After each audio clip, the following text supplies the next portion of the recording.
But when you said you tried everything, what were the everything? Everything, yeah. Well, in high school, I didn't have the best of friends, and it's really true who you surround yourself with. And I had tried, like, finding my worth and my identity in friends and in boys and in drugs and alcohol.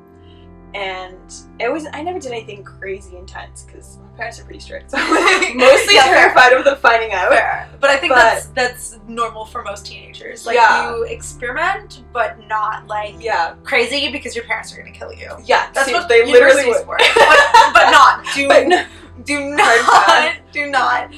No. Yeah, no. Not advising it, but it's something that happens, definitely. And just whatever my friends did, I did. Snuck out, did drugs, got drunk. And it was, like, the thrill of it all that distracted me from, like, I think everybody feels this, but I was anxious and lonely and didn't know who I was, didn't know what I wanted to do. And I just felt so, like, lost. And I was trying to find my way. I didn't see it at the time, but when I look back, like, in hindsight, I think back and I'm like, I feel really bad. I feel sorry for the person that, like, I was and how I felt. And at the time, I just thought I was trying to, like, you know, be cool, and I just wanted acceptance. I just wanted love. And you found it. Yeah, here we are today. Awesome. Yeah, and I definitely did find it. So it took a bit of time and God tugging at my heart, but it doesn't give up. Which is like counts as 2 courses in high school. And I did a co-op with a child and youth counselor at, I don't know if you've heard of Willowra Public School. They're like a super needy school here. They're in like a rough neighborhood area. Okay. And I also took, I think, chemistry and like sociology that semester. And that semester kicked my butt. I like came home. So the woman in the work was really great. She gave me a lot of responsibility in terms of like, here's a list of kids that aren't too troubled, but like just need a mentor, somebody to talk to once a week. So meet with them, figure out what they like do an activity with them.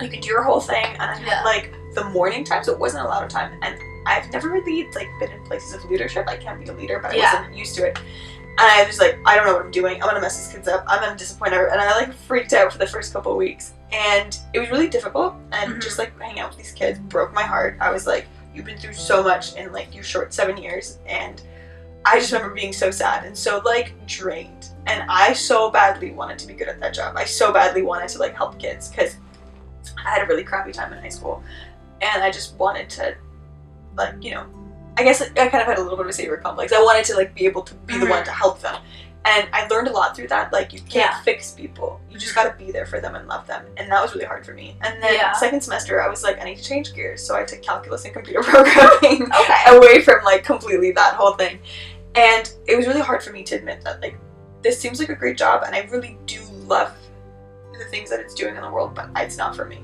And I don't know why I picked computer programming to this day. It was, I think I was talking to my dad, and he was looking at, like, he was very invested in my career, and so he would be, like, looking at programs for me, and he was like, there's this program I love. It's sociology, psychology, and computer programming. And he was like, it sounds just as confused as you are, so why don't you try for this? And I was like, thanks, Dad. So I applied to it. Yeah. And I got in around the same time that they had like their open house. So I went and I just was like asking them questions. I went to the psych and search department. Yeah. And I'm sure they're lovely people, but they were quite useless at answering my questions. So I just went and I was like, I'm so frustrated. I was like, no one's telling me anything. Yeah. And so I was like, fine. So I went to the computer science department. They were like in different buildings, so they had their open house. And I just remember sitting there and like there was something in me that I was like, I have to do this. I was like so excited. And like they were doing a presentation. This girl talked about how she was in co-op, like some co-op loved her so much they paid for her to go live in Montreal, and I was like, that's not at all like flashy and cool, but also like they just shared some of the projects that they were doing with programming, and I just do some cool things. They do such rad things, and like I did computer programming like in high school, but it was like programming. It was really fun, and I loved like the problem solving aspect of it. And I turned to my dad, I was like, this is what I want to do.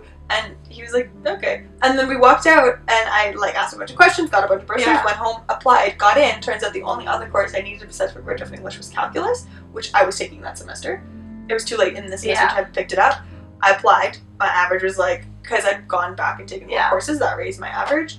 And like, I just got in within 2 weeks. And I was like, sitting on the porch with my mom, and she was like, because I talked to her a lot about like God and be like, how do I know? How do I hear God? And like all of that. And I was very frustrated. And she looked at me, she goes, this is God. Like, this is a God thing. And I was like, okay. Because I would have never thought about computer programming. Like, none of this, everything just like little things added up. And I was like, okay, God, you brought me here.